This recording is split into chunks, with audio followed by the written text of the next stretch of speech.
9 ربیع الاول کو آپ صلی اللہ علیہ وسلم پیدا ہوئے، بروز سوموار پیر کے دن 20 یا 22 اپریل 571 عیسوی آپ صلی اللہ علیہ وسلم اس دنیا میں تشریف لائے۔ مکہ میں آپ صلی اللہ علیہ وسلم کی پیدائش، آپ کی پیدائش سے پہلے آپ کے ابا عبداللہ کا انتقال ہو گیا۔ آپ صلی اللہ علیہ وسلم نے حلیمہ سعدیہ کے یہاں بنو سعد کے محلے میں اپنے بچپن کے ایام گزارے، اور جب 4 سال کی آپ کی مدت ہوئی اس موقع سے جبریل امین علیہ السلام آئے اور آپ حلیمہ سعدیہ کے محلے میں تھے، بچوں کے ساتھ کھیل رہے تھے۔ آپ صلی اللہ علیہ وسلم کو جبریل امین علیہ السلام نے لیا، آپ کے سینے کو چاک کیا، دنیا کا پہلا آپریشن ہوا، آپ کے دل کو نکالا، زمزم کے پانی سے دھویا اور اس کے اندر سے جو شیطان کا حصہ تھا وہ باہر نکال کر کے پھینک دیا، اور آپ صلی اللہ علیہ وسلم کو اپنی زندگی میں یہ پہلا شق صدر سینہ چاک کیے جانے کا واقعہ پیش آیا۔ اس واقعے سے حلیمہ سعدیہ گھبرائیں اور آپ صلی اللہ علیہ وسلم کو لا کر ان کی ماں کے حوالے کر دیا۔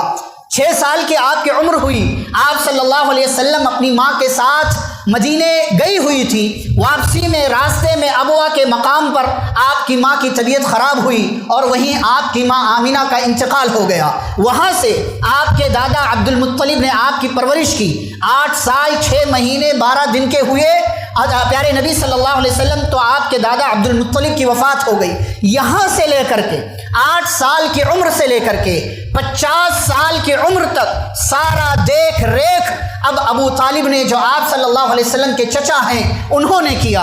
آپ صلی اللہ علیہ وسلم ٹین ایج کی عمر میں پہنچے اور آپ تھوڑے سے جوان ہوئے، شعور تھوڑا سا بالغ ہوا۔ آپ صلی اللہ علیہ وسلم نے مکہ والوں کی بکریاں چرائی، چند پیسوں کے عوض، معمولی رقم کے عوض آپ صلی اللہ علیہ وسلم نے مکہ والوں کی بکریاں چرائی۔ 15 سال کی عمر ہوئی، آپ صلی اللہ علیہ وسلم ایک جنگ میں شریک ہوئے جسے جنگ فجار کہا جاتا ہے۔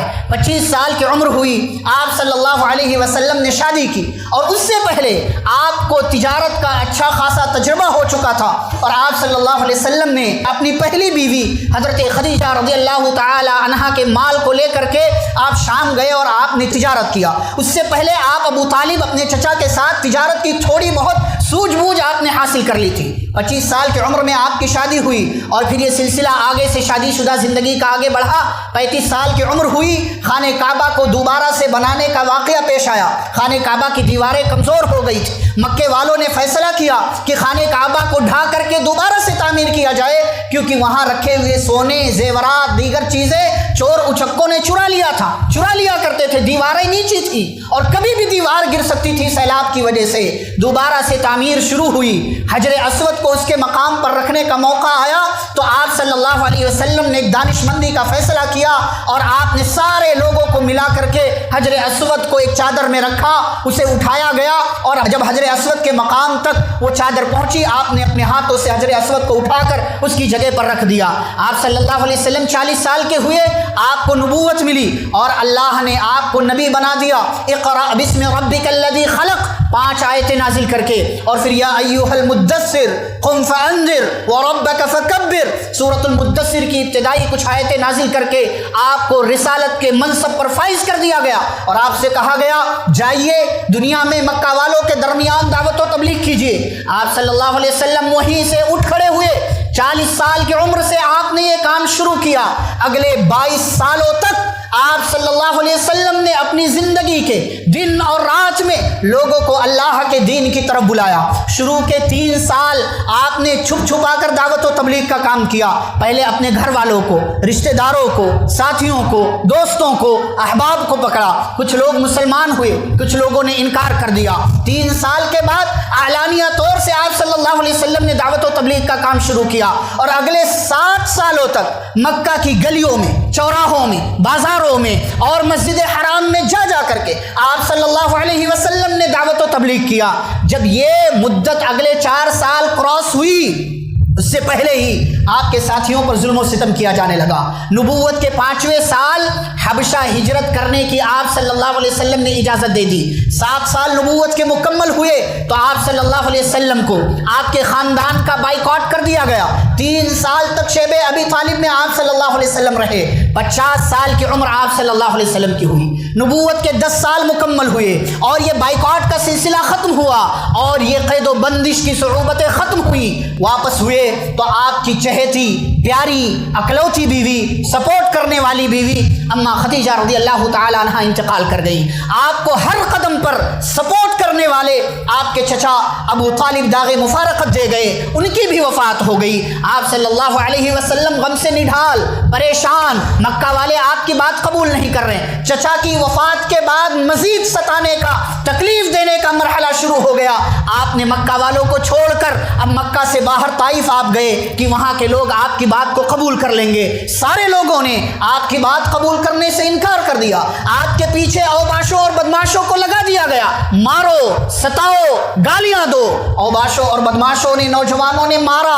آپ صلی اللہ علیہ وسلم کے جسم مبارک سے خون نکلا، اتنا نکلا کہ آپ کے جوتے میں وہ خون جم گیا۔ پہاڑ کا فرشتہ حاضر ہوا، کہیے ان طائف والوں کو 2 پہاڑیوں کے درمیان رکھ کر پیس دیا جائے۔ اللہم اہد قومی فانہم لا یعلمون۔ پیارے نبی صلی اللہ علیہ وسلم کی زبان سے نکلا، نہیں، میں اس لیے نہیں آیا، مجھے ان کی اگلی نسلوں سے یہ امید ہے کہ یہ ضرور ایمان قبول کریں گے۔ اے اللہ میری قوم کو ہدایت دے، یہ نہیں جانتی میں کون ہوں۔ آپ صلی اللہ علیہ وسلم کی عمر 53 سال ہوئی، نبوت کے 13 سال مکمل ہوئے۔ 13 سال مکمل ہونے سے پہلے ہی 12ویں سال حج کے موسم میں، 13ویں سال حج کے موسم میں مدینہ کے کچھ لوگوں نے، تقریباً یہ تعداد 100 کے قریب پہنچتی ہے، مدینے کے لوگوں نے حج کے موسم میں آ کر کے گھاٹی کے پاس آپ صلی اللہ علیہ وسلم کی بات سنی، آپ کی بات کو قبول کر لیا، مسلمان ہو گئے۔ اور آپ صلی اللہ علیہ وسلم کو لگا آپ نے مدینے والوں سے بیعت کر لی، اگر میں مکہ چھوڑ کر مدینہ آ جاؤں میرا ساتھ دو گے؟ دیں گے۔ آپ صلی اللہ علیہ وسلم نے ساتھیوں سے کہا ہجرت کے سفر پر روانہ ہو جاؤ۔ نبوت کے 13 سال مکمل ہوئے، 14واں سال شروع ہوا اور آپ صلی اللہ علیہ وسلم کے ساتھی رفتہ رفتہ ہجرت کے سفر پر روانہ ہو گئے۔ آپ صلی اللہ علیہ وسلم نے بھی اپنا علاقہ، اپنا گھر، اپنا کنبہ، اپنے دیگر تمام وہ لوگ جو بچپن کے ساتھی تھے ان کو خیر آباد کہہ دیا۔ اللہ کی محبت کی خاطر، دین کی محبت کی خاطر دشمنوں نے مارنے کا پلان بنایا، آپ کو مارا جائے گا، لیکن آپ صلی اللہ علیہ وسلم کو اللہ نے بچایا اور آپ بحفاظت مکہ سے مدینہ پہنچ گئے۔ مدینہ پہنچنے کے باوجود بھی مکہ والوں نے چین و سکون کا سانس نہیں لینے دیا، بلکہ آپ سے جنگیں کی۔ جنگ بدر ہوئی، جنگ احد ہوئی، جنگ خندق ہوئی، آگے کئی ایک جنگیں ہوئیں۔ آپ صلی اللہ علیہ وسلم نے ہر قدم پر اللہ کی مدد کے ساتھ اپنے صحابہ کے ساتھ سے آپ صلی اللہ علیہ وسلم نے کافروں کو کئی ایک موقع سے شکست دی۔ اسلام بڑھتا رہا، بڑھتا رہا، بڑھتا رہا اور آپ صلی اللہ علیہ وسلم نے اپنی زندگی کا پہلا اور آخری حج اپنی وفات سے 3 مہینے پہلے سن 10 ہجری میں ذی الحجہ کے مہینے میں کیا، اور آپ نے ایسی کئی نشانیاں صحابہ کے درمیان رکھ دی کہ میرا کام مکمل ہو چکا ہے، اب میں دنیا سے جانے والا ہوں۔ بالآخر 12 ربیع الاول سن 11 ہجری بروز پیر آپ صلی اللہ علیہ وسلم اس دار فانی سے رخصت ہو گئے، آپ کی وفات ہو گئی، آپ کا انتقال ہو گیا۔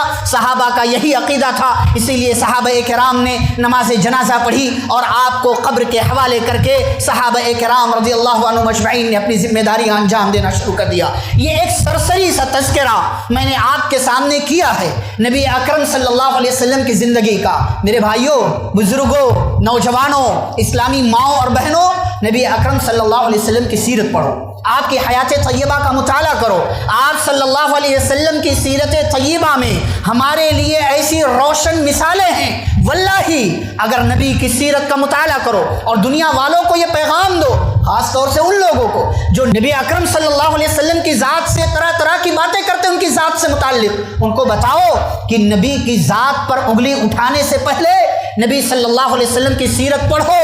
واللہ اگر تعصب کی عینک اتار کر دنیا کا کوئی بھی بندہ نبی اکرم صلی اللہ علیہ وسلم کی سیرت پڑھ لے تو ہو سکتا ہے وہ ایمان نہ لائے ممکن ہے، لیکن ایسا کوئی آپشن اس کے پاس نہیں بچے گا کہ وہ نبی اکرم صلی اللہ علیہ وسلم سے محبت کرنے والا نہ بن جائے۔